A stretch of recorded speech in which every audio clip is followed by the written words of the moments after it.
That's when these thoughts that I'm not good enough, who am I to, I'm this person from a small town, nobody goes to college there, who am I to have 2 degrees, all these things, right? Just this mind chatter that wakes me up in the night. And what I learned to be true is the antidote to that judge voice is empathy, and empathy takes form in love.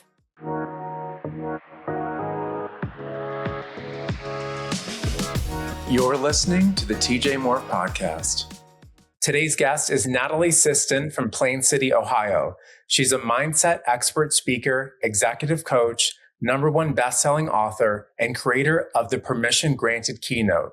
As a former Fortune 100 leadership executive and global lead presenter for Positive Intelligence, Natalie has spent more than 15 years helping leaders, teams, and organizations build resilience, confidence, and lasting impact. Natalie, thanks for joining me. I'm excited for our conversation, TJ. Let's do it. Something that you're uniquely known for is creating permission-granted experiments. You've written that people don't need more confidence or skills, they need permission to trust themselves. Why do you feel that so many high achievers are successful on paper, but still feel disconnected from who they are? Yes, these pieces come together to answer that question and why I created Permission Granted, both the keynote and the experiment. So I have worked with high achievers my entire career. I consider myself one, and usually we're trying to fix our own issues, quite frankly, from the profession I'm in. And what I have noticed through these 15 years is that you can have the most confident on the outside person. They've checked all the boxes. They've done all the education. They've literally got all of the accolades. And inside, they are still suffering from imposter syndrome. They're still suffering from the who am I to. They're still, they have that tug of saying, I really think I need to take step X, but I don't know if I can, should, what will happen if I do.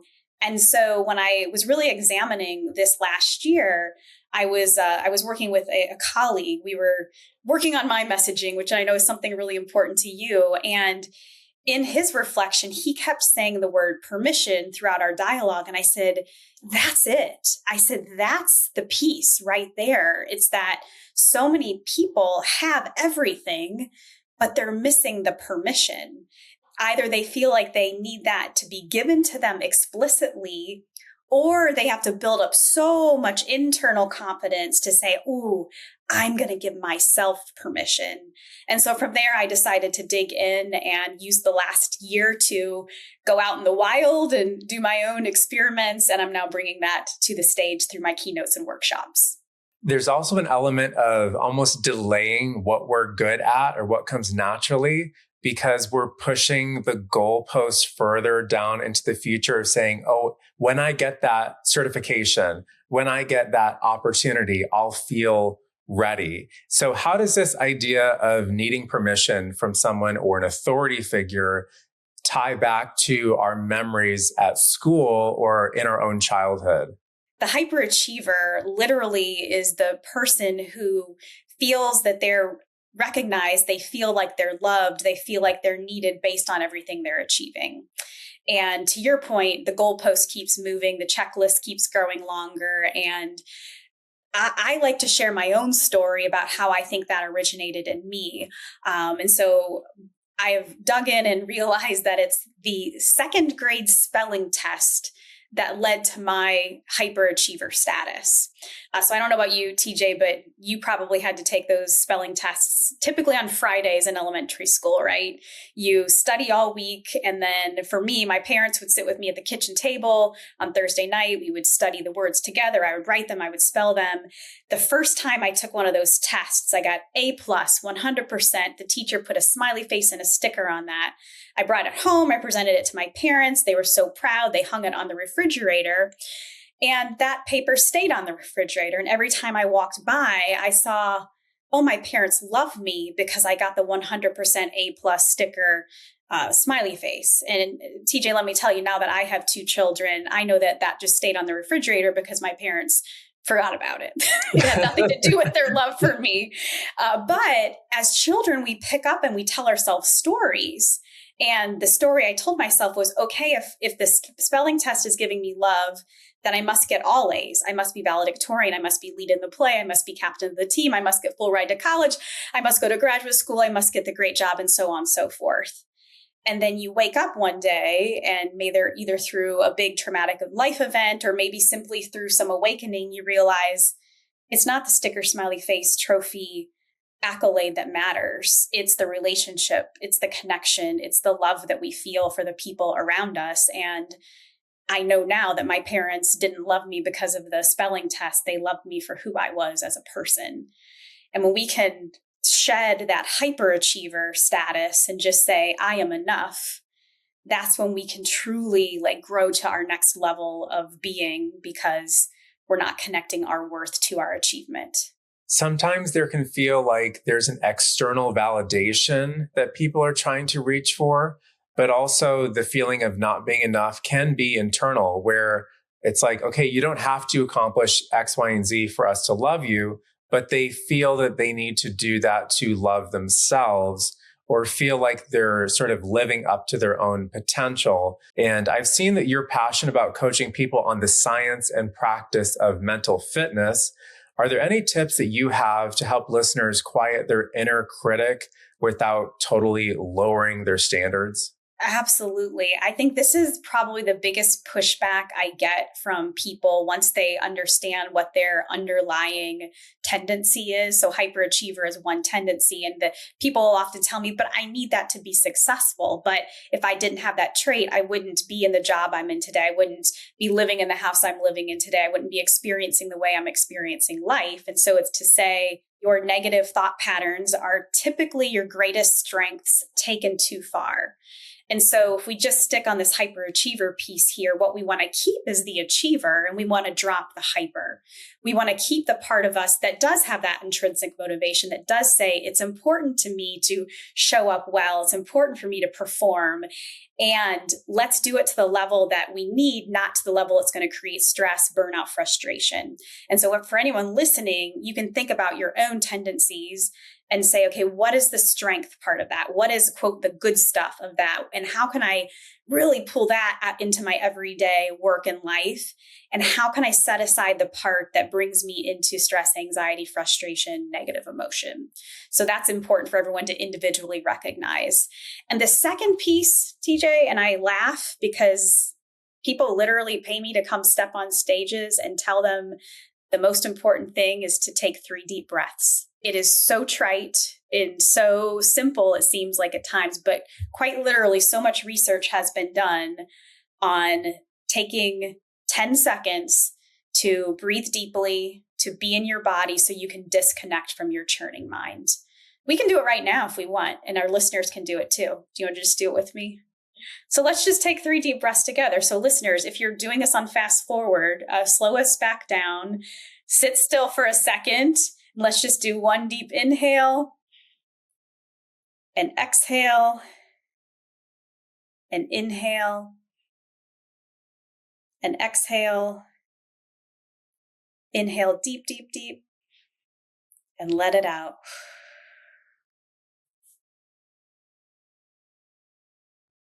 That's 3 deep breaths, 10 seconds to calmer, more present, relaxed mind. It's interesting what it also does to your body language and your shoulders, your lungs. You just become more aware of where the tension was being held the most. For me, it's always been my shoulders, my neck. You've said that success isn't measured only by what we accomplish, but by the positive impact we leave on the people around us. And the book that you've published is titled, Let Her Out, Reclaim Who You Have Always Been. Now, I want to mention to you that the cover, I think, is super unique because it's a collage of many small photos that actually make up you. And I'd love to hear your take on this idea from the book. Why do so many people feel that they've lost themselves while chasing their version of success? Oh my gosh. Welcome to who I was 7 years ago before I even started writing the book. There was a moment that is just frozen for me in time. At the time I was in my corporate career, and I had applied for a promotion. And I thought, like, this is it. This is the promotion, and it's going to happen. And it was still at the time when my daughters were very, very little, waking up in the night.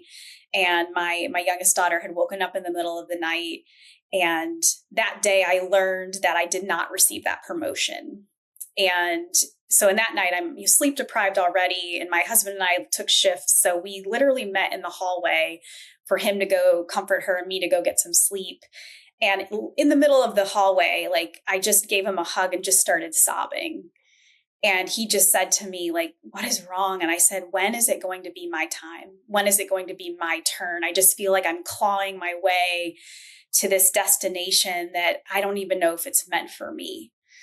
And so TJ, having that, middle of the night moment really was my wake up call to say, who do I want to be? And I call that my meh phase of my career.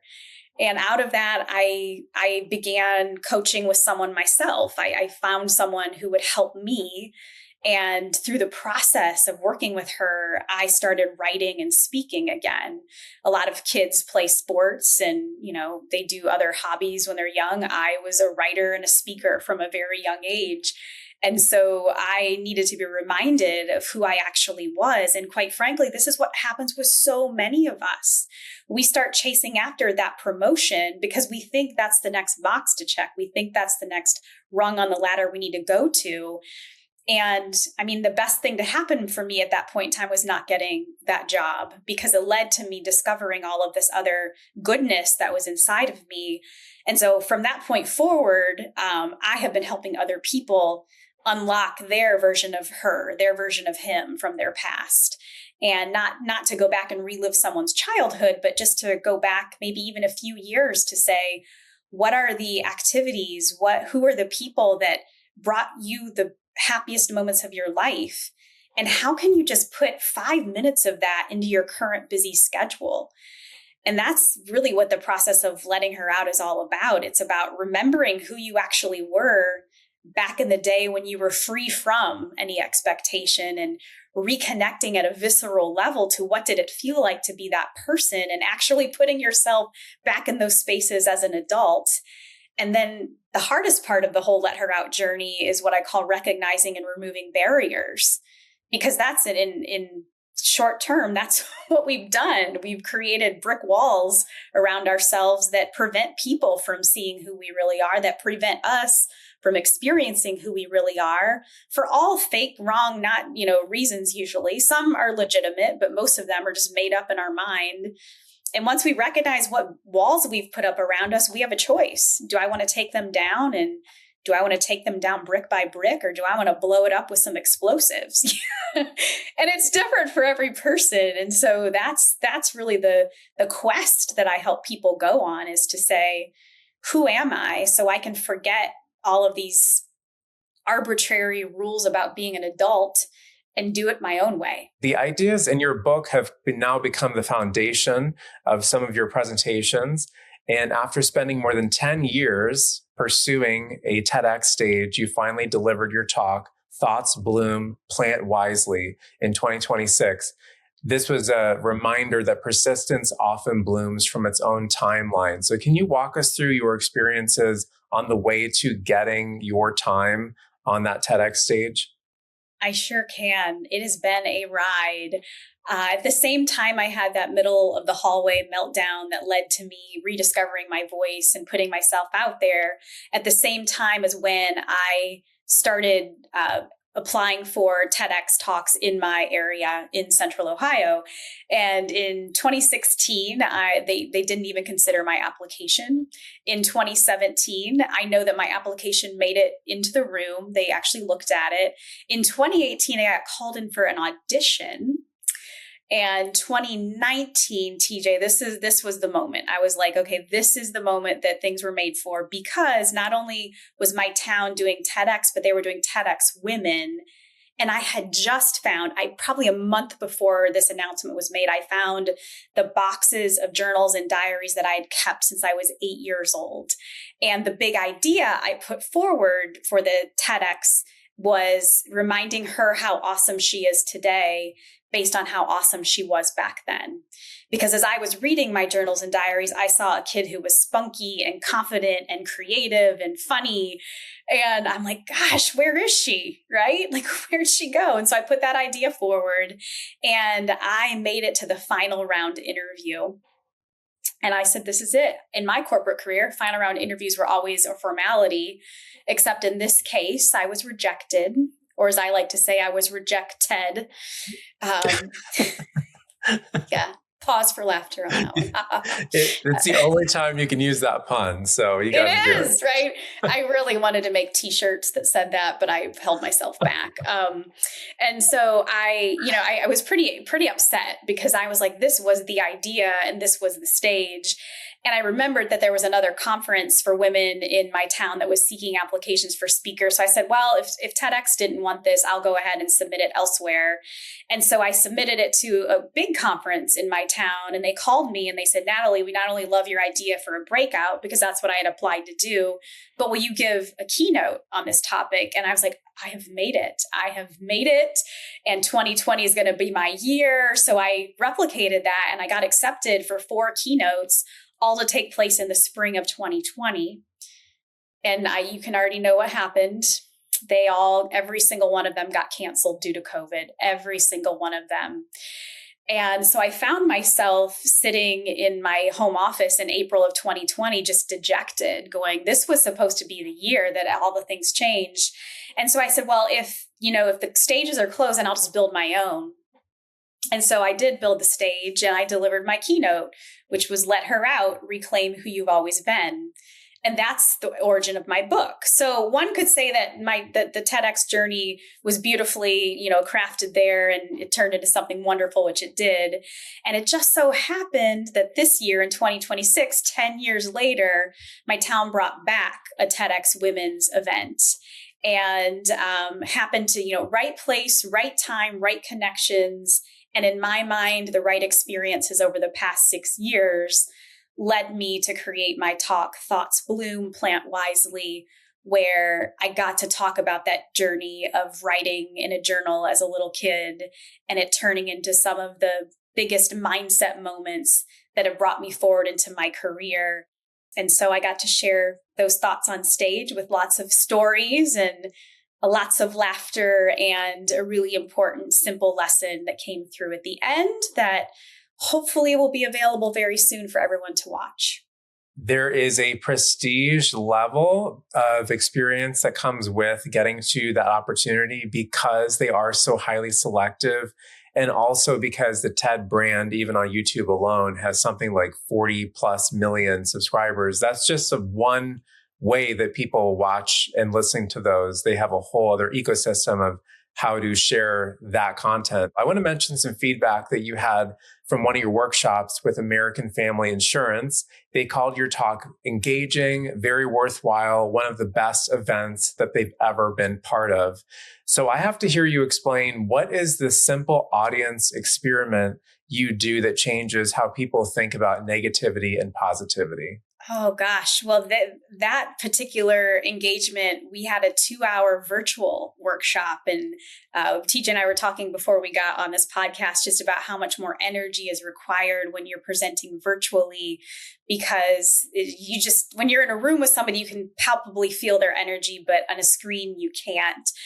So TJ, I would say it was a combination of effects that led to that result that you just reported out on. So one is I'm a master virtual presenter because I grew up in it in 2020 where I didn't want people to be bored. So every virtual presentation I give is magical, and I can't give away my magic here. People will just need to reach out and find out about the magic. But quite frankly, I walk people through very simple frameworks.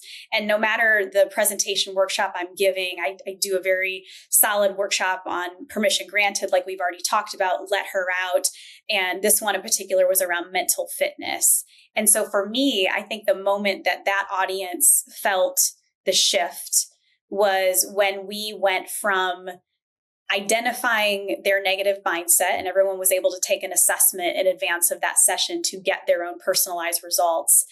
And then we took the 3 deep breaths even further. And I did almost a 2-minute exercise with them that had everybody in the chat being like, I'm so relaxed, I'm so focused, so calm.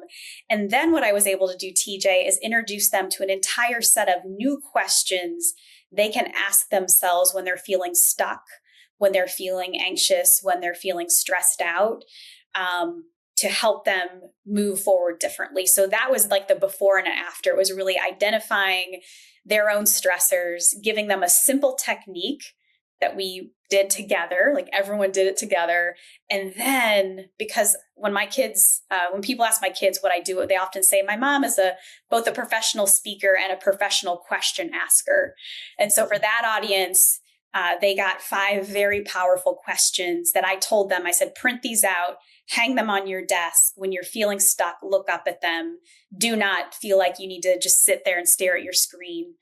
Get some other inspiration. That's why I think that workshops are more effective long-term than just presentations, because they're interactive and they get people often in discussion with each other, coworkers that they may never have spoken to, or on that depth or that level or on that question or topic. So there's a progression that you teach about how thoughts become habits, identities, and ultimately the lives that we create.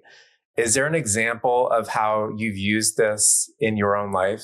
Most of us have just one booming voice that is a negative voice that leads a lot of our thoughts in our life. And through the work I do in mental fitness, we call this the judge.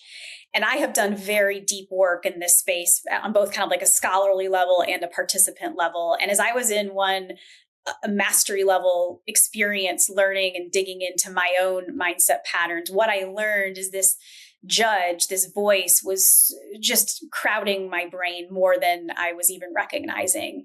And that's when these thoughts that I'm not good enough, who am I to, I'm this person from a small town, nobody goes to college there, who am I to have 2 degrees, all these things, right? Just mind chatter that wakes me up in the night and just almost slaps my hand to be like, don't dream so big. At any rate, those types of thoughts are literally what end up becoming your beliefs and your habits, which end up dictating how you live your life. And so as I'm in this class examining these voices, what I learned to be true is the antidote to that judge voice is empathy. And empathy takes form in love. And during this class, I was doodling on a piece of paper, and I just kept doodling the phrase choose love over and over and over again. And I would have been voted least likely to get a tattoo by my high school classmates. Like, talk about, by the time I graduated high school, I was definitely goody two shoes, teacher's pet. Like, that would have been my, superlative in the yearbook. But I decided I was going to get that phrase tattooed in my own handwriting on my wrist. And so I have my own antidote to that. Thoughts become our beliefs, become our habits, become our life, literally etched on my wrist. So when I find myself falling into the negative thought patterns, I just remind myself, okay, I need to choose love right now. I need to love myself. Maybe I'm judging someone else. I need to love that other person harder. Maybe I'm judging just the world around us. Okay, I need to love the universe. I need to love the environment. And it's amazing. I'm surprised I haven't rubbed it off by how much I find my thumb going, okay, practice what you preach, Natalie. For those who are just listening and not watching on YouTube, Natalie has Choose Love tattooed on her wrist where she can see it. And then also on your forearm. What does that tattoo say? And this January, I got a tattoo that says, just keep going. I was in a coaching session with somebody, and I was coaching a coach, which is the hardest session to be in. And we were really landing on what the next steps needed to be for this person. And we boiled it down to just keep going. And I said, I've thought a lot about that phrase and just getting it tattooed on my arm so I can just flash it on the screen. And like any good coach, this person said back to me, Natalie, by when are you going to do that?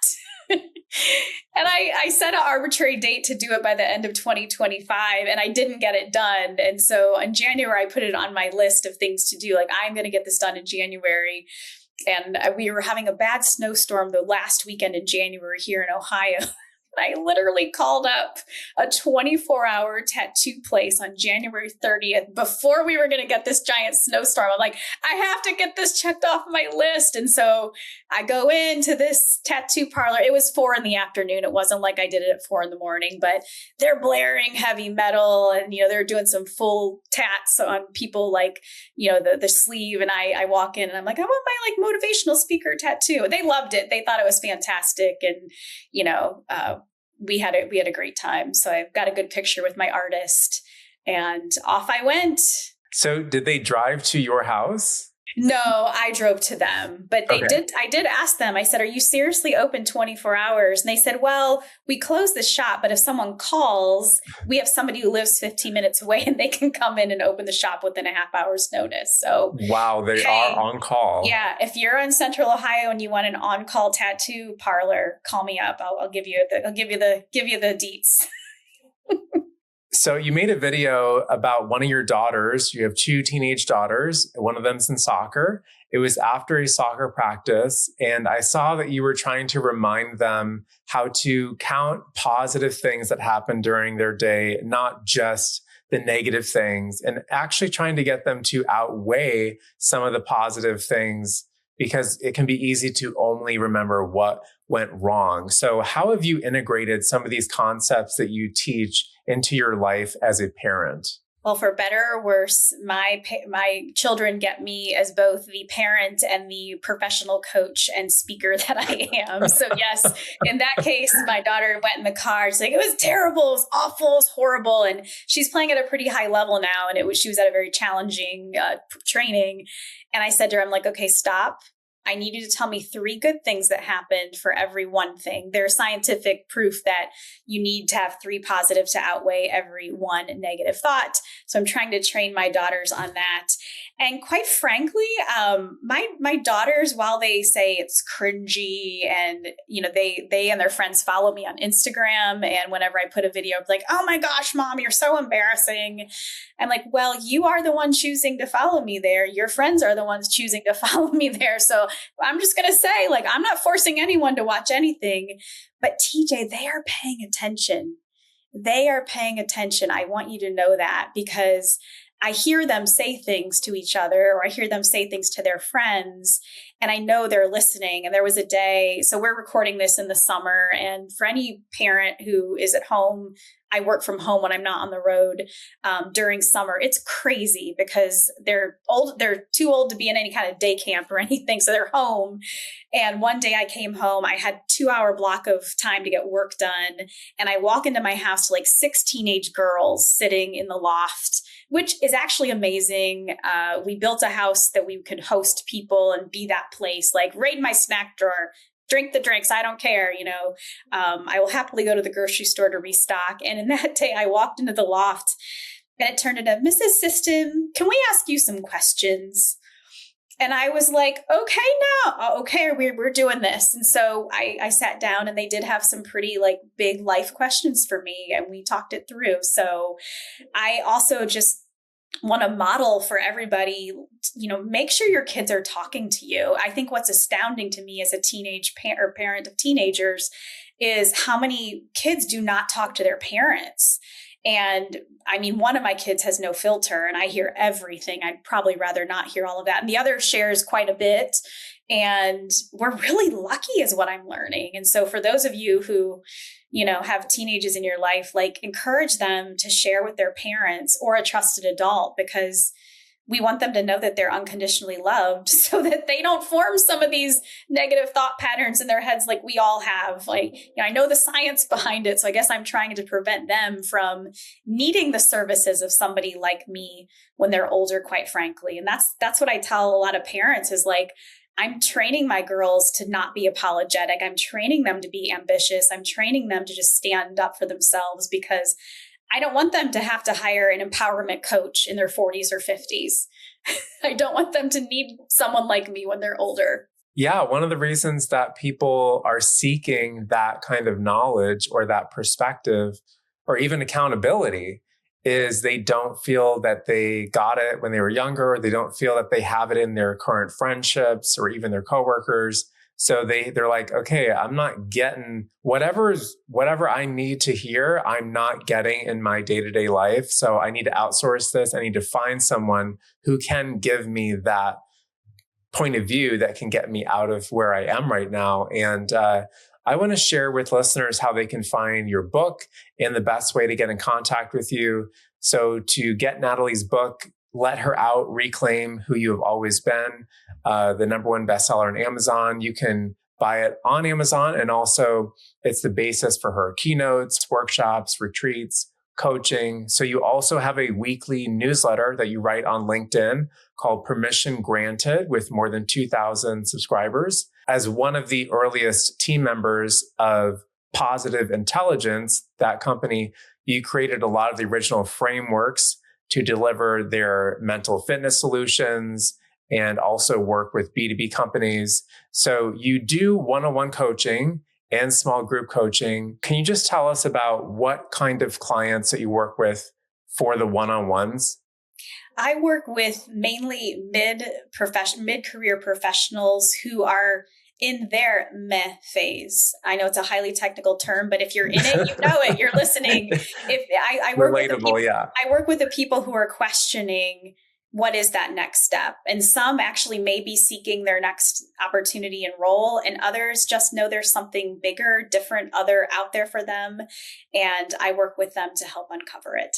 And you also host women's retreats and leadership development programs. So are these retreats in person? I've done both. Yes, I have held a series of Let Her Out retreats for either company groups, they'll do it with their women's groups, or just open community engagements with women across a different city. And so I'm working on my back half of 2026 dates now, and I'm always open to coming to a city near you. And TJ, what I often do is if I'm headed to a city to do an engagement or a keynote or a workshop, I will often seek out opportunities to do it in that same market so we can talk to people multiple times.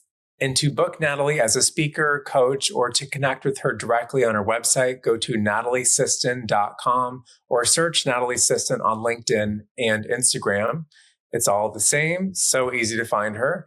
Also, her TEDx talk called Thoughts Bloom, Plant Wisely should be coming out on YouTube this year. I'm holding a non-magic magic wand.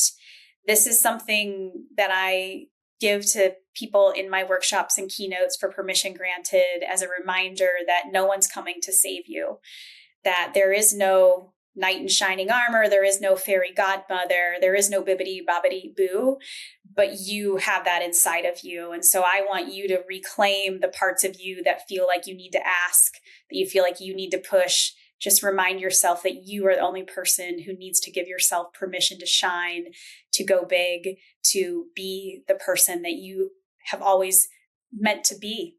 They're in there, and my non-magic magic wand will help you get there. Natalie, thanks for joining me for today's episode. I really had a great time with you. I appreciate what you're doing. Thanks so much for having me.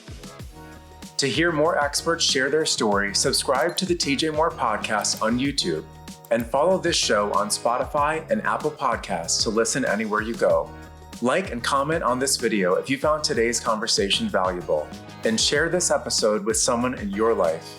I'll see you next week.